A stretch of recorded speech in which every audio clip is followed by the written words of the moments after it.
साल 1993 मई जून का महीना। एक 16 साल की लड़की रोते हुए अपने घर आई थी क्योंकि स्कूल से लौटते वक्त उसको राकेश तिवारी नाम के एक शख्स ने छेड़ दिया था।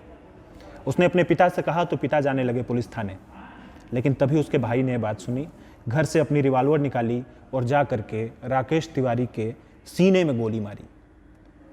ये भाई कोई और नहीं, पूर्वांचल का सबसे बड़ा डॉन श्री प्रकाश शुक्ला था, जिसने विधायक को मारा, मंत्री को मारा और तब के मुख्यमंत्री को मारने के लिए सुपारी ले ली थी। आज गैंगस्टर्स की कहानी में उसी श्री प्रकाश शुक्ला की कहानी। ये कहानी शुरू होती है गोरखपुर के मामखोर गांव से। साल 1973 सरकारी टीचर के घर लड़का पैदा हुआ तो माँ ने कहा कि बड़ा होकर पापा की तरह बनेगा, लेकिन लड़का जैसे जैसे बड़ा होता जा रहा था वैसे वैसे किसी बॉलीवुड एक्टर या मॉडल की तरह लगने लगा। ऊंचा कद, कठीला शरीर, 20 साल की चढ़ी जवानी थी। पता चला कि किसी ने बहन को छेड़ दिया, हीरो ने जाकर उसे गोली से उड़ा दिया। हरिशंकर तिवारी ने उस तुनुक मिजाज लड़के यानी श्री प्रकाश शुक्ला को पुलिस से पहले ढूंढ निकाला और उसे 4 महीने के लिए बैंकॉक भेज दिया। बड़ी वजह यह थी कि श्री प्रकाश ने जिस राकेश तिवारी को मारा था वो हरिशंकर के कट्टर विरोधी वीरेंद्र प्रताप शाही का आदमी था। श्री प्रकाश का डॉन बनने का सपना अचानक से धुंधलाने लगा, लेकिन शुक्ला तय कर चुका था करना तो यही है। इसीलिए बिहार के बाहुबली सूरजभान सिंह को गुरु बना लिया। यहाँ शुरू हुआ खेल ठेकों का। लखनऊ, बनारस, समस्तीपुर, सोनपुर, कहीं किसी को रेलवे का ठेका चाहिए तो श्री प्रकाश के दरबार में माथा झुकाना जरूरी हो गया था। लेकिन पुराने घाव बार बार दर्द देते थे। तभी श्री प्रकाश शुक्ला को एक बहुत ही मजेदार खबर मिली। पता चला कि वीरेंद्र प्रताप शाही अपने प्रेमिका को लखनऊ के इंदिरा नगर में किराए का घर दिखाने जा रहे हैं। अच्छी बात यह थी कि जब वो अपनी प्रेमिका को लेकर जा रहे थे तो अपने ड्राइवर और अपने गनर को भी साथ में नहीं लिए थे, क्योंकि चाहते नहीं थे कि कोई उनकी प्रेमिका को जाने। बस यही मौका पाया और श्री प्रकाश पहुंचा इंदिरा नगर में और उनको भून के रख दिया। लेकिन एक खास बात थी, उसने वीरेंद्र प्रताप शाही की गर्लफ्रेंड को नहीं मारा। कहते हैं कि श्री प्रकाश शुक्ला के दिल में लड़कियों के लिए एक अलग सी जगह थी। बहरहाल इस बार श्री प्रकाश ने शाही को मारा और पूरे गोरखपुर में जलजला मच गया, क्योंकि उस वक्त शाही ही इलाके के विधायक थे। विधायक को मारने वाला श्री प्रकाश एरिया का बेताज बादशाह बन गया। खुद हरिशंकर तिवारी भी किनारे होने लगे। 3 जून 1998 बिहार में राबड़ी देवी की सरकार थी। उनके साइंस एंड टेक्नोलॉजी मंत्री ब्रिज बिहारी एक अस्पताल में इलाज करा रहे थे। शाम का वक्त था, टहल रहे थे ग्राउंड पे। तभी 7 नकाबपोश आए और उनको गोलियों से भून दिया। कहते हैं कि उन 7 नकाबपोशों में श्री प्रकाश शुक्ला भी था। ये वही मामला है जिसमें सूरजभान सिंह को उम्र कैद की सजा सुनाई गई थी।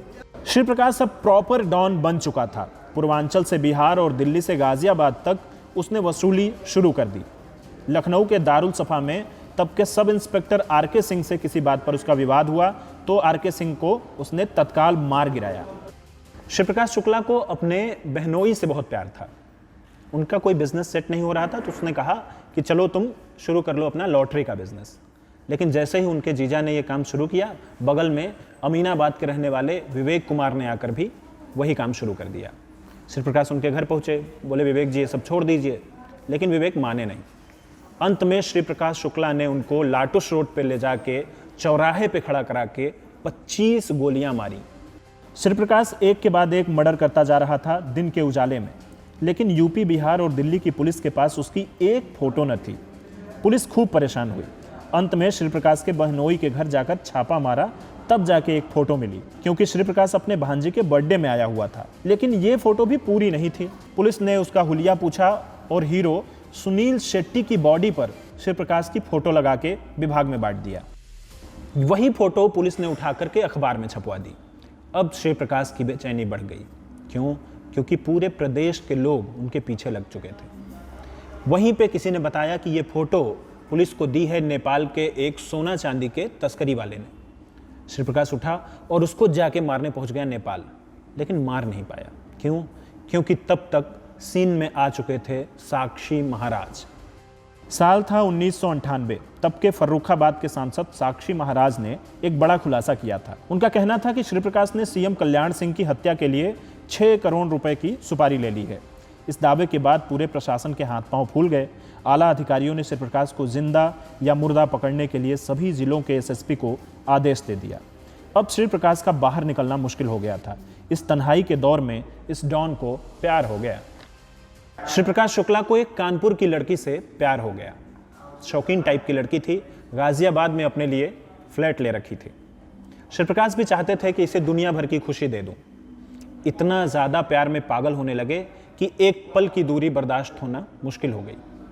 उठे और एक फ़ोन ले जाकर के उसको गिफ्ट कर दिया। फ़ोन के बारे में कहते हैं कि उस ज़माने में 1997-98 के दौर में तब रोज़ाना 5,000 रुपये का बिल भरते थे सिर्फ फ़ोन का बात करने के लिए।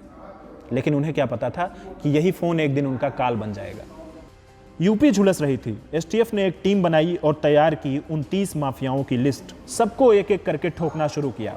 अगला नंबर था श्री प्रकाश का, लेकिन उसके सुराग नहीं मिल रहे थे। तभी आईपीएस राजेश पांडे ने उसकी प्रेमिका को ढूंढ निकाला। उसी को ढाल बनाकर श्री प्रकाश की लोकेशन ट्रेस करने लगे। एसटीएफ को खबर मिली कि श्री प्रकाश अपने प्रेमिका से मिलने के लिए गाजियाबाद निकल रहा है। 23 सितंबर 1998 का दिन बुधवार था। दोपहर के 1-1:30 बजे थे। मोहन नगर के फ्लाईओवर के पास पुलिस उसके पीछे लगी। श्री प्रकाश अंधाधुंध गाड़ी भगाने लगा, लेकिन यूपी आवास विकास कॉलोनी में चारों ओर से घिर गया। अब कोई रास्ता नहीं बचा था। उसने रिवॉल्वर निकाली और गोलियां दागनी शुरू कर दी। लेकिन इस बार पुलिस भी पूरी तैयारी से आई थी। आधे घंटे तक दोनों तरफ से फायरिंग होती रही।